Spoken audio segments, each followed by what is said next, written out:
So it is, my brother. Thank you so much for the reading of the Daily Word. I love it.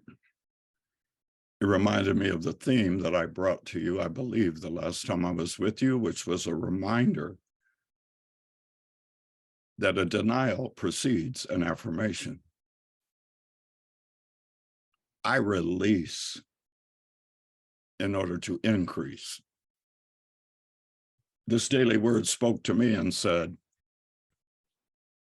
you've got to empty the red marbles out of your cup in order to make room for the green marbles. I love Lenten season. Lenten season, as you probably know, commemorates the preface to Jesus's ministry. Jesus has gone to where his cousin, John the Baptist, is baptizing people in the Jordan River. The baptism was meant to acknowledge the washing away of the old so that a new you can step forward to take its place. A cleansing. In baptisms, you are either dunked underwater or water is poured upon the crown of your head, the crown chakra, the open place where the Spirit of God moves into our minds and into our hearts. John, of course, upon seeing his cousin, saw that he truly believed that he was a child of God. And John could see it in him. And so John said, it is not me who should be baptizing you. It is you who should be baptizing me. That flashes me back to my brother Timothy and my sister-in-law's Karen, that 18 years ago on the 7th of January, we were all in the hospital. Karen had twins. 18 years ago on January 7th, Sienna Bow, who lives with me, one of the twins, has been a joy in my life every moment of her life. And so has her sister. Her sister Lily, baby B, the smallest of the two twins, did not make it. Her heart stopped at 7 months in her mother's belly. She wasn't intended to see the light of day. My sister-in-law had fibroids and two twins, and there was no room for both of them to survive. Baby B, Lily, gave her life so that her sister, Sienna, could live. When the doctor in the room, the birthing room, the first child that he removed in the cesarean section was baby B, Lily. He put her on a tray as soon as he took her out of her mother's body. The tray was about as big as the pans that you would use to roll paint onto a wall. And as he put her on the pan, he was speaking. I'm about to hand her to you, Reverend, so that you can bless her, so that she can enter into heaven. And he turned and handed this beautiful, beautiful, perfect little 4-pound baby girl, not breathing. He handed her to me, and he asked the others to be quiet while the Reverend blessed the baby, a form of baptism. I said out loud, I cannot bless this child so that she will enter into heaven. Her soul is with God. It is I who should be baptized by her. And I took her little hand and I placed it on my head. And electricity ran through my body. And I was one with oneness, overcome with light. The light that shone from everywhere was in that room. And I knew it was shining out from me. I promise, Lily, because of your blessing, I will be a better man, a better human being, a better reverend. You have reminded me that even though life can be so hard, I am so grateful to be alive, to encounter the challenges, to grow through them. Lily, I promise you, watch me from where you are, and you will see that your blessing is upon me. That's how John felt when he looked at Jesus. And that's why he said, you should baptize me. But Jesus had greater plans. He knew that he wasn't ready to do any blessing, not quite yet. He had to go into the wilderness and confront his ego and defeat it as a preface to ministering to the world. And so, as you know, Lent represents our acknowledgement of those 40 days of fasting and being confronted by our ego to use the power of God that is within us for earthly gain, for fame and fortune, respect and clout.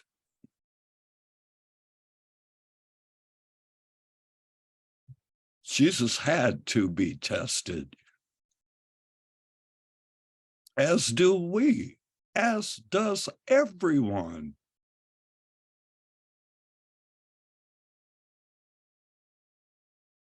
Tempted? Yes. The idea, though, is not to yield to temptation. We're all tempted at various times in our life experience to be less than we were born and called to be. We are tempted to be retaliative.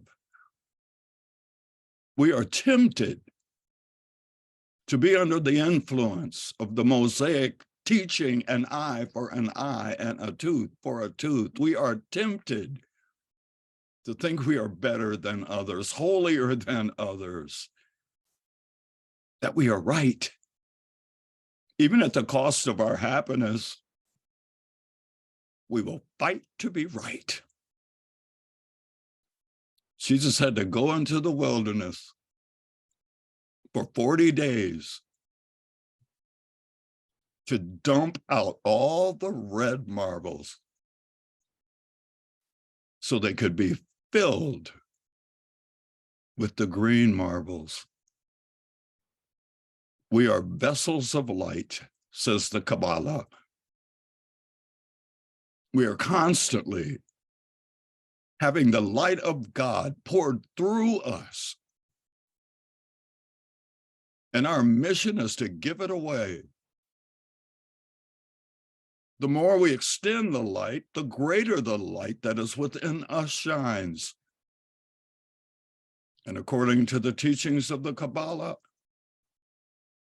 if we are not extending the light that is within us, if we are not a vessel of light pouring out the light, we're eating the bread of shame. It eats away at our own sense of self-esteem, our own peace of mind. Freely you have received, freely give. There are a number of things that take place in the scripture that it takes 40 days to accomplish. Jesus going into the wilderness for 40 days to be confronted by his own ego. The Israelites, 40 days in the wilderness. And as most of us know, the word or the letter or the number 40 stands for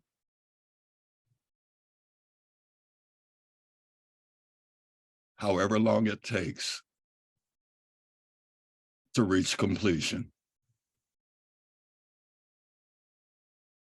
I asked at the beginning of Lenten season, the members of my church in Amherst to dedicate themselves to as much as possible during this 40-day Lenten period to confront their own ego in their own wilderness. And I said, I give you but one assignment. To the best of your ability, fast from complaining. When you catch yourself complaining, smile and take a deep breath and go, that is not who I am. Perhaps it is who I presented myself to be. It is not who I am. Deny the reality of your identity as someone who yields to the temptation to complain. I don't know how many of them are doing their best to fulfill the assignment. I'm only sure about one guy, and that guy's name is Carly.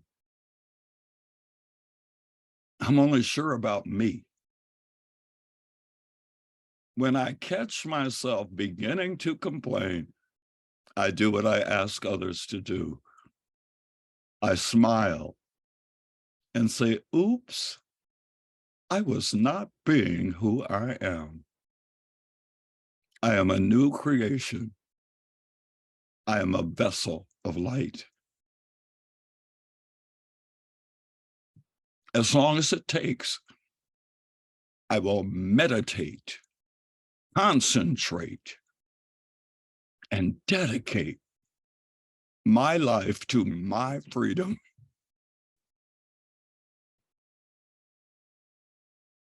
It is only in God that I am free. 35 or 40 years ago, I preached in my daddy's church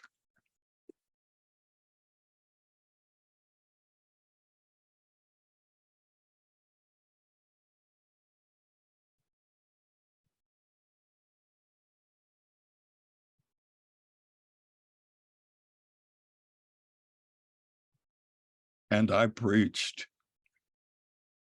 "You are everyone." I recently found a cassette tape from 1984 of Carlos before he was ordained, fulfilling his final assignment, which was to do a series of sermons that connected one to another as my oral exam. I was so glad to find that tape. I am going to make it available. I'm going to somehow make it available because I preached myself into a higher vibration. Me at 30 some years old brought Carlos, me at 71 years old, to a higher place. I am everyone. So are you.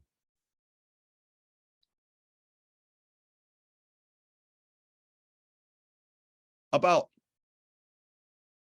20 years ago, I attended a Course in Miracles conference. I truly wish I had remembered the woman's name who was the keynote speaker and an avid student and teacher of A Course in Miracles. She began her sharing with a personal testimony that I will never forget. She and her husband had gone to Miami for A Course in Miracles weekend-long conference. And as she reports, it was a truly amazing and inspiring and transforming conference. As they got into their rental car after the conference to go to the airport, they were so overjoyed, their cup running over with appreciation to the Creator for the teachings of A Course in Miracles. She said at some point there was a red light and they stopped. There were no other cars behind them, and they were still going on and on about the power of transformation that they had received. Suddenly, out of nowhere, a young Black man came out of nowhere, opened their door, got in the back seat, and said very quickly, "Sorry, I have to do this." And he put a gun to the back of this woman's head, and he pulled the trigger. And he jumped out of the car and ran. They were horrified and filled with fear. Let me tell you what our God did. In extremely rare cases is such a thing possible. The angle of his pistol pushed against the back of her head did not penetrate her skull. It creased along from the back of her head. It creased along to the front and went out. It tore out the epidermis and the lower levels of her skin, scratched the skull. Sometime later,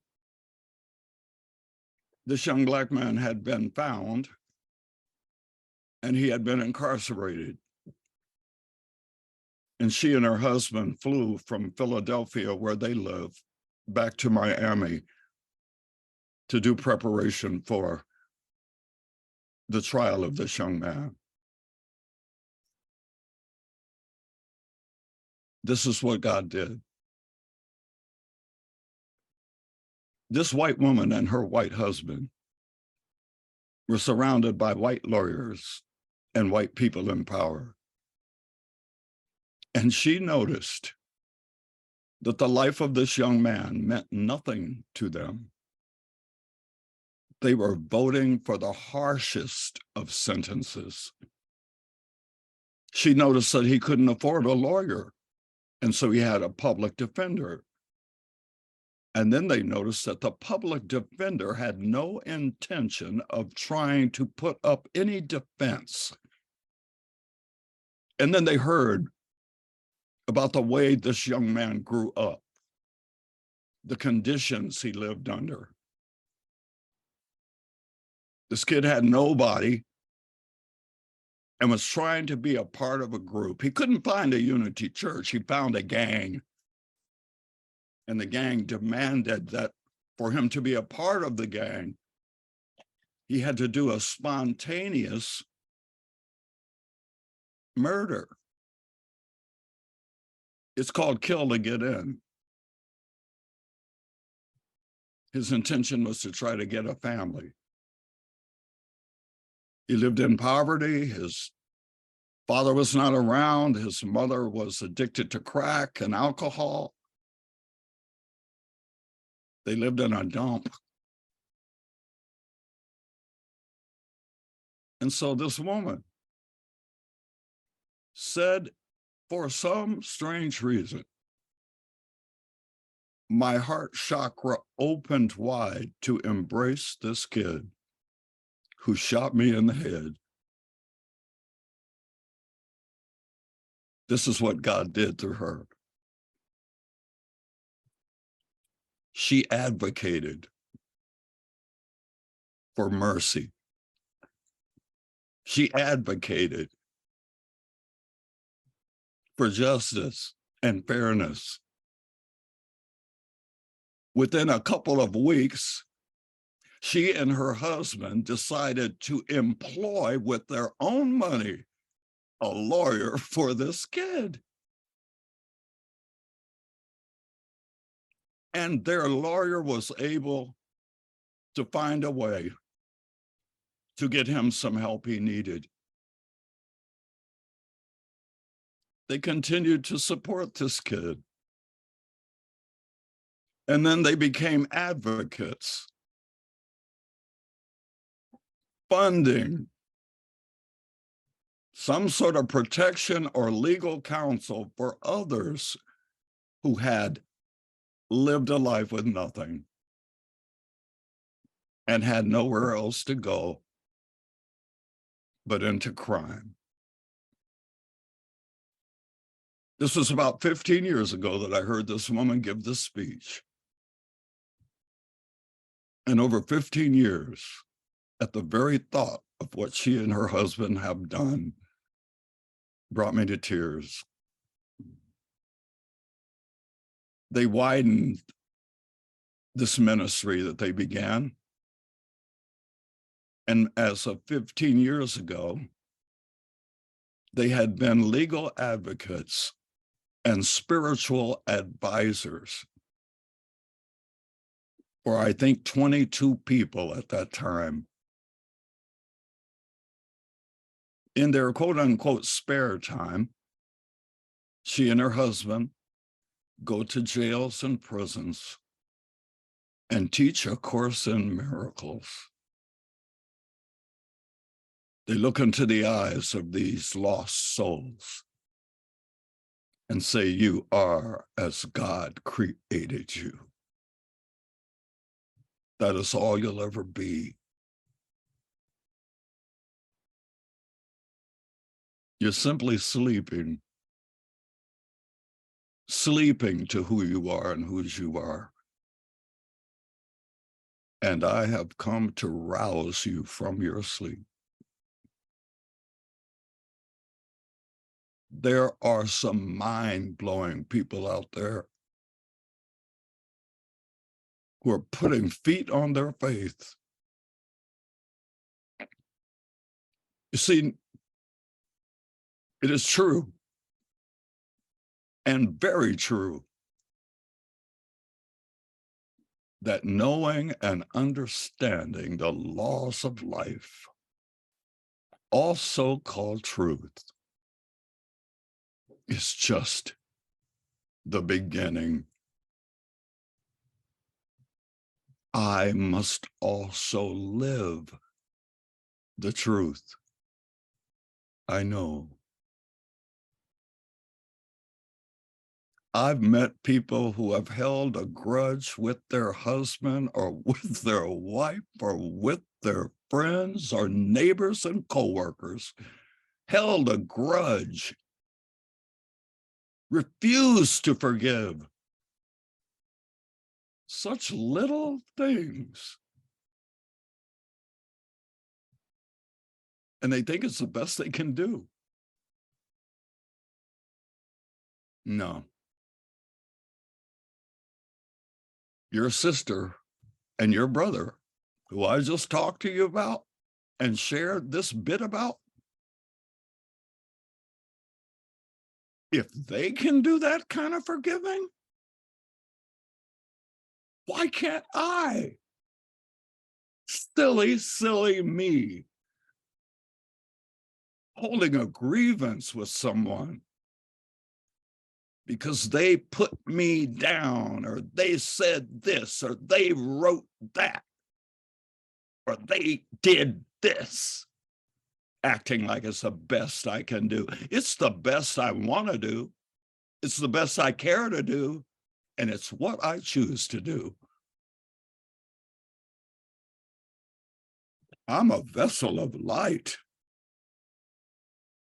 If I don't extend the light that is poured in me and through me and expressing as me, if I do not pass it on, and then wonder why I have no pep in my step, why I'm in a slump, why I'm not motivated, why I'm not energized, it's because I'm not extending the light that is poured into me, is eating the bread of shame.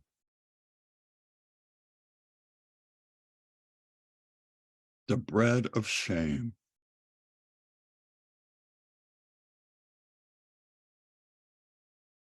There are some amazing people out there. I saw a documentary of a Black woman who adopted the man who killed her son and put him through college. And he's a lawyer and an advocate for what change can be made when I let go, let God.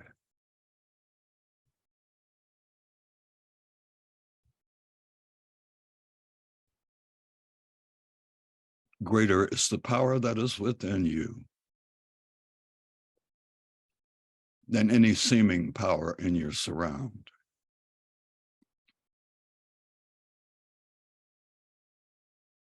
40 days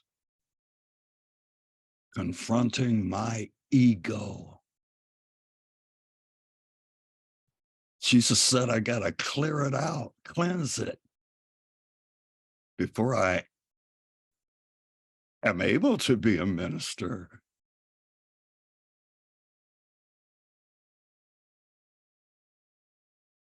I assign you what I assigned Hope Church to the best of your ability. Fast from complaining.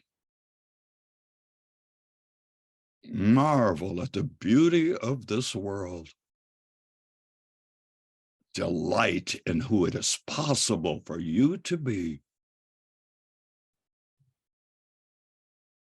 You are the light of the world. Go shining